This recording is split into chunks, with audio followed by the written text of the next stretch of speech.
से अच्छा, पहले एक जब बात बताओ कुशल पांडे जी, आपने कहा कि वो पश्चिम बंगाल सरकार का फाइल वहां पर क्या कर रही थी? वो कवर पे उसका चिन्ह था, ईडी पहुंची तो वो वहां क्या कर रहा था? पर हमारा उससे पहले आपसे एक सवाल है, जिज्ञासा है। आप एक देश के सबसे बड़े राजनीतिक दल के प्रवक्ता हैं। जिज्ञासा हमारी ये है कि जहां पर भी चुनाव होने वाले होते हैं, वहीं पर अचानक ईडी की ऐसी सक्रियता क्यों हो जाती है, और राजनीतिक दल से जुड़ी हुई संस्थाओं के संदर्भ में ईडी क्यों पहुंच जाती है? खासतौर पर वो संस्थाएं जो विपक्ष के साथ जुड़े हुई हैं, वो कंपनियां जो विपक्ष के साथ संबंध रखे हुए हैं। इसके संदर्भ में कुछ रोशनी देंगे आप? देखिए, चुनाव और एक जांच एजेंसी दोनों अलग अलग प्रक्रिया है। चुनाव आयोग अपना काम करेगा, राजनीतिक दल अपना काम करेगा। जो ईडी एक जांच एजेंसी है, वो तो कोई भारतीय जनता पार्टी के कार्यकर्ता नहीं है या भारतीय जनता पार्टी के नेता कोई अधिकारी है उनके।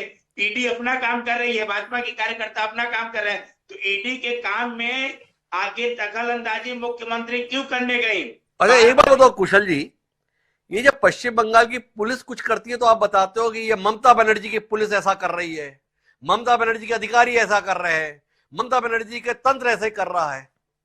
पर ये ईडी वीडी जो एजेंसियां हैं, ये भारत सरकार की संस्थाएं हैं। तो जैसे ममता बनर्जी की पुलिस होती है, ऐसे में अगर सोफिया खान जी कहते हैं कि मोदी जी की ईडी, अमित शाह जी की ईडी, तो आप इतना नाराज क्यों हो जाते हैं? इसमें आपकी आपत्ति क्यों हो जाती है? आप तो पूरे देश को बताते हैं ये ममता बनर्जी की पुलिस है, ये स्टीफन की पुलिस है। क्यों ऐसा हो जाता है? आपकी पकड़ वकड़ नहीं है क्या अपनी एजेंसियों पर?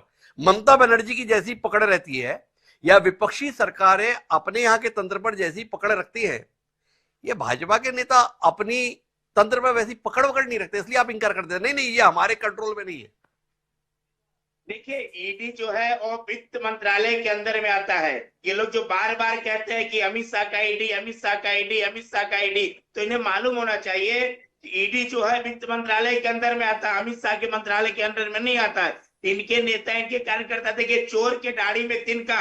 जो मुख्यमंत्री, आप आपके चैनल के माध्यम से आपको मालूम होना चाहिए कि तृणमूल कांग्रेस के आधे मंत्री जेल में हैं, कुछ मंत्री और सांसद बेल पर हैं, कुछ अपने टाइम का इंतजार कर रहे हैं। तो जिसकी सरकार ही पूरे घोटाले में 2011 के बाद लगातार जितना भी योजना है, सारी योजनाओं में मुख्यमंत्री के नेता घोटाले में फंसे हुए, उसके लिए मैं, लोग कहते हैं कि चुनाव आता है तो ईडी आ जाता है। चुनाव 26 में है, ईडी 2021, 2022, 2023, 2024, 2025 लगातार इनके मंत्रालय के ऊपर, इनके मंत्रियों के ऊपर में। इससे पहले पार्थो चैटर्जी के घर में, उनकी गर्लफ्रेंड के घर में करोड़ों रुपया कैश मिला था।